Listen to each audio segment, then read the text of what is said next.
স্বপ্ন আর এক বুক আশা নিয়েই বিদেশে পাড়ি জমান ইকবাল দেওয়ান। পরিবারের মুখে হাসি ফোটানোর আকাঙ্ক্ষা আর নিজের পরিশ্রমের ফল দেখতে চাওয়ার স্বপ্ন নিয়েই তিনি সকাল সকাল কর্মস্থলের পথে রওনা হন। কিন্তু সেই পথেই হঠাৎ থেমে যায় তার জীবন।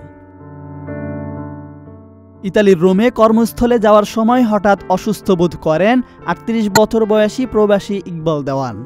মুহূর্তের মধ্যেই হৃদযন্ত্র বন্ধ হয়ে যাওয়ায় ঘটনাস্থলেই তিনি প্রাণ হারান।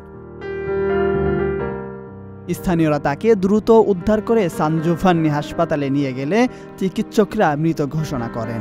ইকবালের মৃত্যুতে স্ত্রী, সন্তান ও অসংখ্য আত্মীয়স্বজন শোকাস্তব্ধ। প্রবাসী বাংলাদেশিদের মধ্যেও শোকের ছায়া নেমেছে। প্রবাসীদের হৃদরোগজনিত মৃত্যুর সংখ্যা বাড়ছে। মানসিক চাপ, অতিরিক্ত পরিশ্রম, অনিয়মিত জীবনযাপন এবং স্বাস্থ্য পরীক্ষা এড়ানো এগুলোর মূল কারণ। সামাজিক সংগঠনগুলো নিয়মিত স্বাস্থ্য পরীক্ষা এবং সচেতন জীবনযাপনের পরামর্শ দিচ্ছে।